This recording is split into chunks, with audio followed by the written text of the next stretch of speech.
स्वागत आहे माझ्या YouTube चॅनलमध्ये। तर आजच्या व्हिडिओमध्ये आपण खूपच सुंदर लेटेस्ट लटकनची डिझाइन बनवायला शिकणार आहोत। तर हा व्हिडिओ तुम्ही स्किप न करता शेवटपर्यंत नक्की बघा। तर हे बघा, इथे मी ब्लाउज पीस मधील कापड कट करून घेतलंय। तर याची मेजरमेंट सांगते मी तुम्हाला। तर हे बघा, इथे मी हे 3.5 बाय 3.5 इंचाचं कट करून घेतलेलं आहे। तर याच्यावरती आता आपण लटकनची डिझाइन बनवणार आहोत। तर सगळ्यात अगोदर काय करायचंय, याला थोडंसं फोल्ड करून दोन्ही साइडने स्टिच करून घ्यायचं आहे, जेणेकरून ते धागे निघणार नाही। तर हे बघा, दुसऱ्या पण साइडने, आणि मग आपण यावरती अशा पद्धतीने लेस लावून घेणार आहोत। तर हे बघा, इथे मी 2-3 कलरची मल्टी कलरची लेस लावत आहे। जर तुम्हाला एकाच कलरची लावायची असेल तर तुम्ही लावू शकता। तर हे बघा, अशा पद्धतीने लावायची आहे। खालच्या साइडने तुम्ही वेगळी पण लावू शकता, मग वरती अशी छोटी पण लावू शकता। तर हे बघा, मधून सेंटर काढायचं आहे अगोदर दोन्ही टोकाचं। तर हे बघा, मी खडून मार्किंग करते। तर अशा पद्धतीने जिथे सेंटर आहे तिथे कोना घ्यायचा आहे, कोपरा घ्यायचा आहे, जेणेकरून व्यवस्थित दिसेल। व्यवस्थित प्रत्येक वेळेस कोने पाडून घ्यायचे आहेत। तर आपण अर्धा इंचाच्या म्हणजे गॅप मध्ये लेस लावून घेणार आहोत। तर हे बघा, सेंटर मध्ये कोना पाडून घ्यायचा आहे। तर हे बघा, सगळीकडे अर्धा इंच एवढाच गॅप ठेवायचा आहे, जेणेकरून लुक व्यवस्थित येईल लटकनच्याला। तर हे बघा, इथे व्यवस्थित अशा पद्धतीने सगळीकडे मी 3 लेयर मध्ये लेस लावून घेतली। तर अशाच पद्धतीने दुसरं पण मी बनवून घेणार आहे।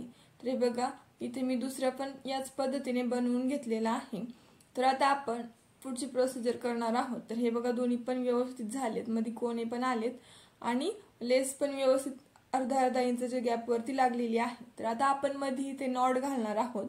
तर हे बघा, अशा पद्धतीने मध्ये नॉट ठेवायची आहे आणि मग वरच्या साइडने थोडंसं मार्जिन ठेवत व्यवस्थित पॅक करून घ्यायची आहे, जेणेकरून ती ओढल्यावरती निसटणार नाही। ओके, तर हे बघा, अगोदर वरती सेंटरला थोडंसं लॉक करून घ्यायचं आहे आणि मग आपण ते कडेने लॉक करणार आहोत। तर हे बघा, व्यवस्थित मी ते लॉक केलंय। तर आता या कोपऱ्यापासून तर त्या टोकापर्यंत 1/2 इंच एवढं मार्जिन पकडत शिलाई देऊन घ्यायची आहे। ही बघा, अशा पद्धतीने डबल शिलाई देऊन घ्यायची आहे, जेणेकरून ते निसटणार नाही। तर हे बघा, मी डबल शिलाई देऊन घेतलीये। तर आता आपण यामध्ये थोडासा कापूस भरणार आहोत। जर तुम्हाला कापूस भरायचा नसेल तर तुम्ही ब्लाउज पीसचे उरलेले कट केलेले तुकडे पण भरू शकता, किंवा मग अस्तरचे पण। तर हे बघा, याला पफ येण्यासाठी मी यामध्ये कापूस भरत आहे। तर तुम्ही जर वेगळं काही भरणार असाल, स्पंज वगैरे, तर तो भरू शकता। तर हे बघा, मी व्यवस्थित दाबून यामध्ये कापूस भरलेला आहे। तर याला आता आपण या टोकापासून या टोकापर्यंत व्यवस्थित लॉक करून घेणार आहोत। तर अगदी व्यवस्थित त्याचा शेप जो आहे तो बाहेर काढून मग तिथे लॉक करून घ्यायचा आहे। तर हे बघा, इथे मी मधल्या टोकापासून तर इकडे तिरक शिलाई देऊन घेत आहे। तर दोन्ही बाजूने आपण व्यवस्थित लॉक करून घेणार आहोत। तर हे बघा, इथे मी एका साइडने शिलाई देऊन घेतली आहे। तर आता आपण अशाच पद्धतीने दुसऱ्या पण साइडने देऊन घेणार आहोत। तर अगोदर सेंटर मध्ये व्यवस्थित लॉक करायचा आहे, जेणेकरून तो धागा निघणार नाही टिपेचा। तर हे बघा, इथे मी केलंय लॉक। तर आता सरळ शिलाई देऊन मी ते व्यवस्थित लॉक केलंय। तर हे बघा, इथे मी दोन्ही पण साइडने लॉक करून घेतलंय। तर अशाच पद्धतीने आपलं लटकन रेडी झालेलं आहे। तर यामधला कापूस जो आहे तो व्यवस्थित करून घ्यायचा आहे, जेणेकरून तो सगळीकडे व्यवस्थित स्पंज येईल। तर हे बघा, इथे खूपच सुंदर असं लेटेस्ट ट्रेंडिंग असं लटकन तयार झालेलं आहे। तर तुम्ही हे लटकन घागऱ्यावरती किंवा मग लेहंग्याच्या त्या स्कर्ट वरती पण लावू शकता। तर हे बघा, इथे मी दुसरं पण रेडी करून घेतलंय। तुम्हाला हे लटकन कसं वाटलं हे कमेंट्स करून नक्की कळवा। तुम्हाला याचं मी जवळून लुक दाखवते। तर हे बघा, अगदी सुंदर असं लटकन इथे रेडी झालेले आहे दोन्ही पण।